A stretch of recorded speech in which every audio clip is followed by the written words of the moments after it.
ಶಿವರಾಜ್ಕುಮಾರ್ ವೃತ್ತಿ ಬದುಕಿನ ಬೆಸ್ಟ್ ಸಿನಿಮಾಗಳಲ್ಲಿ ಜನುಮದ ಜೋಡಿ ಕೂಡ ಒಂದು. ಪಕ್ಕಾ ಹಳ್ಳಿ ಸೊಗಡಿನ ಈ ಸಿನಿಮಾವನ್ನು ಹಿರಿಯ ನಿರ್ದೇಶಕ ನಾಗಾಭರಣ ನಿರ್ದೇಶನ ಮಾಡಿದ್ದರು. ಈ ಸಿನಿಮಾ ಬಾಕ್ಸಾಫೀಸ್ನಲ್ಲೂ ಸೂಪರ್ ಹಿಟ್ ಎಂದು ಸಾಬೀತಾಗಿತ್ತು. ಇಂದಿಗೂ ಈ ಸಿನಿಮಾದ ಹಾಡು ಸಂಗೀತ ಪ್ರಿಯರ ಕಿವಿಯಲ್ಲಿ ಗುನುಗುತ್ತಿವೆ. ಓಂ ಸಿನಿಮಾ ಬಂದಿದ್ದಂತಹ ಕಾಲವದು. ಈ ಸಿನಿಮಾ ರಿಲೀಸ್ ಆಗಿ ಕೇವಲ 1 ವರ್ಷ ಆಗಿತ್ತಷ್ಟೇ. ಇದೇ ವೇಳೆ ಶಿವಣ್ಣ ಹಾಗೂ ಹಂಸಲೇಖ ಕಾಂಬಿನೇಷನ್ ಹಿಟ್ ಆಗಿತ್ತು.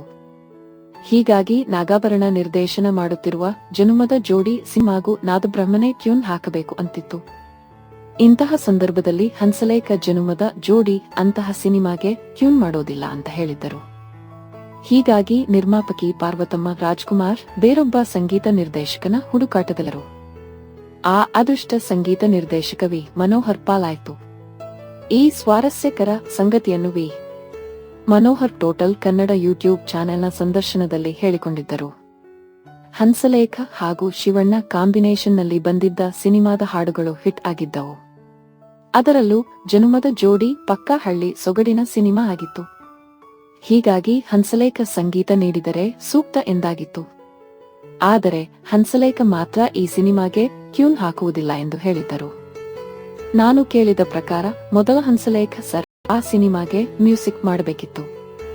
ಆ ವೇಳೆ ಹಂಸಲೇಖ ಅವರು ಅವರ ಮಗನನ್ನು ಹಾಕಿಕೊಂಡು ಒಂದು ಸಿನಿಮಾ ಮಾಡುವುದಕ್ಕೆ ಹೊರಟಿದ್ದರು. ಅದುವೇ ಸುಗ್ಗಿ.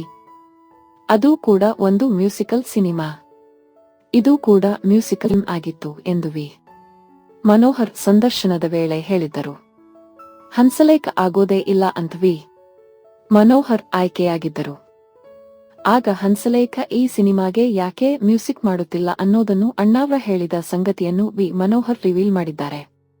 ನನಗೆ ಅಣ್ಣಾವ್ರು ಹೇಳಿದ್ದಿದ್ದು, ನನಗೆ 2 ಕಡೆ ಏಕಾಗ್ರತೆಯಿಂದ ಕೆಲಸ ಮಾಡಲು ಆಗುತ್ತಿಲ್ಲ.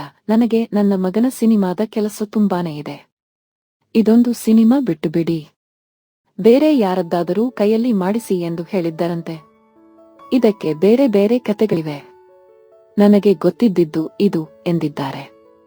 ಹಾಗಾಗಿ ಅಣ್ಣಾವ್ರ ಸಹಾಯಕ ಚೆನ್ನಬಂಧು ವಿ ಮನೋಹರ್ ಬರುವಂತೆ ಆಹ್ವಾನ ನೀಡಿದ್ದರು. ಅಣ್ಣಾವ್ರ ರೈಟ್ ಹ್ಯಾಂಡ್ ಚೆನ್ನ ಅಂತ ಅವರು ಸಂಕೇತ್ ಸ್ಟುಡಿಯೋಗೆ ಹೇಳಿ ಕಳುಹಿಸಿದ್ದರು. ಜನುಮದ ಜೋಡಿ ಅಂತ ಸಿನಿಮಾ ಆಗುತ್ತಿದೆ, ಅದಕ್ಕೆ ನೀವು ಸಿನಿಮಾ ಮಾಡಬೇಕು ಅಂದರು. ಹೋದರೆ ಅಲ್ಲಿ ಬರಗೂರು ಸರ್ ಇದ್ದರು, ನಾಗಾಭರಣ ಸರ್ ಇದ್ದರು, ವರದಣ್ಣ ಅಣ್ಣಾವ್ರು ಇಷ್ಟು ಮಂದಿ ಇದ್ದರು ಎಂದು ವಿ ಮನೋಹರ್ ಹೇಳಿದ್ದಾರೆ. ನಾಗಾಭರಣ ಸರ್ ಅಲ್ಲಿಂದ ಅವರ ಆಫೀಸ್ಗೆ ಕರೆದುಕೊಂಡು ಬಂದಿದ್ದರು. ಪೂರ್ತಿ ಕತೆ ಹೇಳಿದ್ದರು. ನನಗೆ 6 ಸಾಂಗ್ ಅಷ್ಟೇ ಹೇಳಿದ್ದರು. ನಾನು ಇನ್ನೂ 6 ಕಡೆ ಹಾಡು ಮಾಡಬಹುದೆಂದು ಗುರುತಿಸಿಕೊಂಡಿದ್ದೆ. ಅದನ್ನು ಹೇಳಿದಾಗ ಬರೀ ಹಾಡೇ ಮಾಡೋದಾ, ಡೈಲಾಗ್ ಏನು ಮಾಡುವುದು ಬೇಡ್ವಾ, ಅವೆಲ್ಲ ಆಗಲ್ಲ, 7 ಸಾಂಗ್ ಅಷ್ಟೇ ಅಂದಿದ್ರು ಎಂದು ಆ ದಿನವನ್ನು ನೆನಪಿಸಿಕೊಂಡಿದ್ದಾರೆ. ಶಿವರಾಜ್ಕುಮಾರ್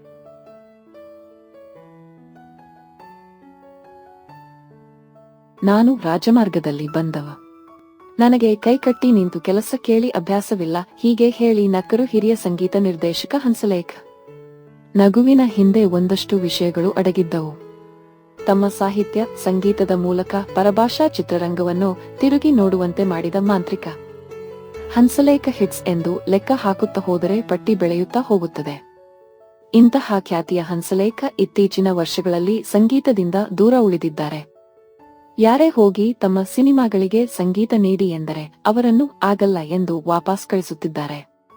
ಅಷ್ಟಕ್ಕೂ ಯಾಕಾಗಿ ಹಂಸಲೇಖ ಯಾಕಾಗಿ ಸಂಗೀತ ನಿರ್ದೇಶನದಿಂದ ದೂರವಿದ್ದಾರೆ? ಸಂಗೀತದ ಬಗ್ಗೆ ಬೇಸರವಾಗಿದೆಯಾ ಅಥವಾ ಇವತ್ತಿನ ಚಿತ್ರರಂಗದ ವ್ಯವಸ್ಥೆಗೆ ಅವರು ಒಗ್ಗಿಕೊಳ್ಳುತ್ತಿಲ್ಲವೇ ಎಂಬ ಪ್ರಶ್ನೆ ಸಹಜ. ಇತ್ತೀಚೆಗೆ ಕಲ್ಜಿಗ ಸಿನಿಮಾ ಪತ್ರಿಕಾಗೋಷ್ಠಿಗೆ ಬಂದ ಹಂಸಲೇಖ ಅವರ ಮುಂದೆ ಈ ಪ್ರಶ್ನೆಗಳನ್ನು ಇಟ್ಟಾಗ ಹಂಸಲೇಖ ಮನಸ್ಸು ಬಿಚ್ಚಿ ಮಾತನಾಡಿದರು. ಅವರ ಮಾತಲ್ಲಿ ಇವತ್ತಿನ ಕೆಲವು ವ್ಯವಸ್ಥೆಯ ಬಗ್ಗೆ ಬೇಸರವಿತ್ತು, ಒಗ್ಗಿಕೊಳ್ಳಲು ಕಷ್ಟ ಎಂಬ ಮಾತು ಇತ್ತು. ಈ ಕುರಿತು ಮಾತನಾಡುವ ಹಂಸಲೇಖ, ಅದೊಂದು ಒಂದು ದಿನ ಎನ್.ಎಸ್. ರಾವ್ ಅವರು ನನಗೆ ರವಿಚಂದ್ರನ್ ಅವರನ್ನು ಪರಿಚಯ ಮಾಡಿಸಿದರು. ಅಲ್ಲಿಂದ ನನಗೆ ಎಲ್ಲಿ ಹೋಗಬೇಕು, ಯಾರನ್ನೋ ಅವಕಾಶ ಕೇಳಬೇಕು, ಇದ್ಯಾವ ಸಂದರ್ಭವೂ ಬರಲಿಲ್ಲ. ಯಜಮಾನರು ಸೀದಾ ರಾಜಮಾರ್ಗದಲ್ಲಿ ನನ್ನನ್ನ ಕರೆದುಕೊಂಡು ಹೋದರು. ಅದಾದ ಮೇಲೆ ದೊಡ್ಡ ದೊಡ್ಡ ನಟರ ಸಿನಿಮಾಗಳಿಗೆ ಕೆಲಸ ಮಾಡುವ ಅವಕಾಶ ಸಿಕ್ಕಿತು. ಕ್ರಮೇಣ ಕಾಲ ಬದಲಾಗುತ್ತಾ ಹೋಯಿತು.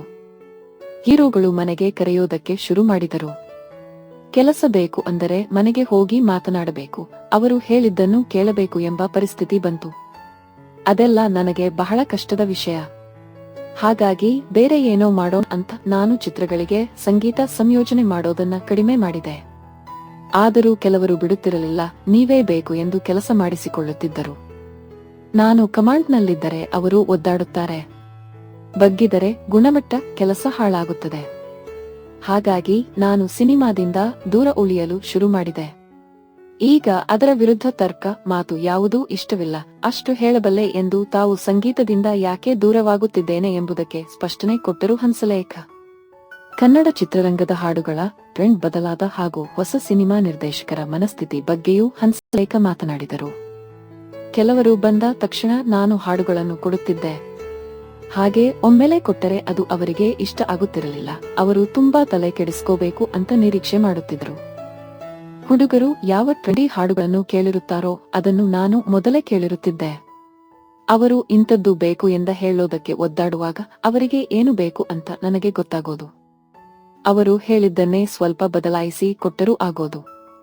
ಅವರಲ್ಲಿ ಸರಿಯಾದ ಹೋಮ್ ವರ್ಕ್ ಇರುತ್ತಿರಲಿಲ್ಲ. ಬೇಗ ಕೆಲಸ ಮಾಡಿಕೊಟ್ಟರೆ ಅವರಿಗೆ ಇಷ್ಟ ಆಗುತ್ತಿರಲಿಲ್ಲ. ಇದೆಲ್ಲ ನನಗೆ ಸರಿ ಬರುತ್ತಿರಲಿಲ್ಲ. ಇಷ್ಟು ದಿನ ಸಂಗೀತವನ್ನು ಸಖತ್ ಎಂಜಾಯ್ ಮಾಡಿದ್ದೇನೆ. ಇದೆಲ್ಲದರ ಜೊತೆಗೆ ಸಿನಿಮಾ ಸಂಗೀತ ಕ್ರಮೇಣ ಲೈವ್ ಆರ್ಕೆಸ್ಟ್ರಾದಿಂದ ಡಿಜಿಟಲ್ಗೆ ಬಂತು. ಮುಂಚೆ 60 ಜನ ಮಾಡೋ ಕೆಲಸ ಈಗ ಒಬ್ಬ ಮಾಡುವ ಹಾಗಾಗಿದೆ.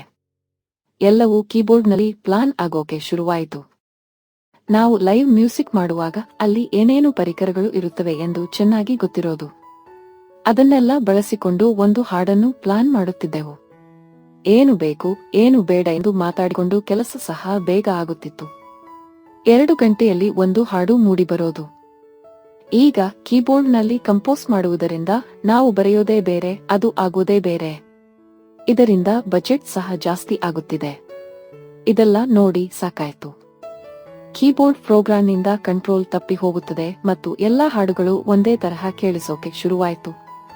ಇದೆಲ್ಲದರಿಂದ ತಪ್ಪಿಸಿಕೊಳ್ಳೋಕೆ ಸಂಗೀತ ನೀಡಿ ಎಂದು ಬಂದವರಲ್ಲಿ ಜಾಸ್ತಿ ದುಡ್ಡು ಹೇಳೋಕೆ ಶುರು ಮಾಡಿದೆ ಎನ್ನುತ್ತಾ ನಕ್ಕರು ಹಂಸಲೇಖ. ಹಂಸಲೇಖ ಲೈವ್ ಆರ್ಕೆಸ್ಟ್ರಾದಲ್ಲಿ ಖುಷಿ ಕಂಡವರು. ದೊಡ್ಡ ತಂಡದೊಂದಿಗೆ ಲೈವ್ ಮಾಡಿ ಅದ್ಭುತವಾದ ಹಾಡುಗಳನ್ನು ನೀಡಿದವರು. ಆದರೆ ಇವತ್ತಿನ ಸಮಯದಲ್ಲಿ ಲೈವ್ ಮಾಡೋದು ಕಷ್ಟ ಎನ್ನುವುದು ಅವರ ಮಾತು. ಇವತ್ತಿನ ಸಮಯದಲ್ಲಿ ಲೈವ್ ಮಾಡೋದು ಬಹಳ ಕಷ್ಟ. ಈಗ ಒಂದು ಹಾಡು ಮಾಡುವುದಕ್ಕೆ ಕಡಿಮೆ ಎಂದರೂ 3 ಲಕ್ಷ ಬೇಕಾಗುತ್ತದೆ. ನಾವು ಮೊದಲು ಆ ಹಾಡನ್ನು 25,000ಕ್ಕೆ ಮಾಡುತ್ತಿದ್ದೆವು. ಇನ್ನು ಕಮ್ಯುನಿಕೇಶನ್ ಬಹಳ ಕಷ್ಟ. ನಾವೇನೋ ಹೇಳಿರುತ್ತೇವೆ, ಅವನು ಅರ್ಧ ಮಾಡಿ ಹೊರಟು ಹೋಗುತ್ತಾನೆ. ಬಿಡುವಿದ್ದಾಗ ಏನೋ ಮಾಡಿ ಕಳಿಸುತ್ತಾನೆ. ಅದು ಎಲ್ಲೆಲ್ಲೋ ರೌಂಡ್ ಹೊಡೆದು ಬರುವಷ್ಟರಲ್ಲಿ ಇನ್ನೇನೋ ಆಗಿರುತ್ತದೆ ಎನ್ನುತ್ತಾರೆ. ನೀವ್ಯಾಕೆ ಈಗ ಸಾಹಿತ್ಯ ಬರೆಯಲ್ಲ? ಹೀಗೊಂದು ಪ್ರಶ್ನೆ ಹಂಸಲೇಖ ಅವರಿಗೆ ಎದುರಾಗುತ್ತಲೇ ಇರುತ್ತದೆ. ಈ ಪ್ರಶ್ನೆಯನ್ನು ಹಂಸಲೇಖ ಅವರ ಮುಂದಿಟ್ಟರೆ ಯಾರಿಗೆ ಬರೆಯಲಿ ಸಾಹಿತ್ಯ ಎಂದು ಮರುಪ್ರಶ್ನೆ ಹಾಕುತ್ತಾರೆ. ಸಂಗೀತ ಮಾಡುವುದೇ ಕಷ್ಟದ ಕೆಲಸ.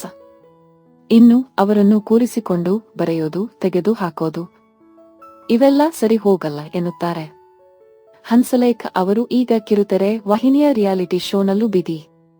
ಇದು ಅವರಿಗೆ ಖುಷಿ ನೀಡಿದ್ದು ಸುಳ್ಳಲ್ಲ. ಈ ಕುರಿತು ಮಾತನಾಡುವ ಅವರು, ನಿಜ ಹೇಳಬೇಕೆಂದರೆ ಇವತ್ತು ರಿಯಾಲಿಟಿ ಶೋಗಳಿಂದಲೇ ಊಟ ಮಾಡುತ್ತಿರುವುದು. ಚಿತ್ರರಂಗದಲ್ಲಿ ನಮ್ಮನ್ನು ಯಾರು ಕೇಳುತ್ತಾರೆ? ಒಂದು ಸಾರಿ ಆಚೆ ಹೋದರೆ ಮುಗಿದು ಹೋಯ್ತು. ಚಿತ್ರರಂಗಕ್ಕಿಂತ ಹೆಚ್ಚು ಗೌರವ, ಸ್ವಾತಂತ್ರ್ಯ, ದುಡ್ಡು ನನಗೆ ಅಲ್ಲಿ ಸಿಕ್ಕಿದೆ. ದೊಡ್ಡ ಮೈಲೇಜ್ ಸಿಗುತ್ತಿದೆ. ಕರ್ನಾಟಕದ ಯಾವುದೇ ಮೂಲೆಗೆ ಹೋದರೂ ಗೌರವ ಸಿಗುತ್ತಿದೆ. ನನ್ನ ಹಾಡುಗಳ ಬಗ್ಗೆ ಎಲ್ಲರೂ ಮಾತಾಡುತ್ತಿರುತ್ತಾರೆ ಎಂದು ರಿಯಾಲಿಟಿ ಶೋ ಬಗ್ಗೆ ಹೇಳುತ್ತಾರೆ. ಸಿನಿಮಾ ನಿರ್ದೇಶನ ಮಾಡಬೇಕು ಎನ್ನುವುದು ಹಂಸಲೇಖ ಅವರ ಕನಸು. ಆ ಕುರಿತು ಆಗಾಗ ಸುದ್ದಿಗಳು ಬರುತ್ತಿದ್ದರೂ ಸಿನಿಮಾ ಇನ್ನಷ್ಟೇ ಆರಂಭ ಆಗಬೇಕು. ಆದರೆ ಈ ವರ್ಷ ಸಿನಿಮಾ ಮಾಡೋದು ಗ್ಯಾರಂಟಿ ಎನ್ನುತ್ತಾರೆ ಹಂಸಲೇಖ. ಈ ವರ್ಷ ಸಿನಿಮಾ ಮಾಡೋದು ಪಕ್ಕಾ. ಈಗ ಸಿನಿಮಾ ಮಾಡುವ ನಿರ್ಧಾರ ಮಾಡಿದ್ದೇನೆ. ಸದ್ಯದಲ್ಲೇ ಘೋಷಿಸುತ್ತೇನೆ ಎನ್ನುತ್ತಾರೆ.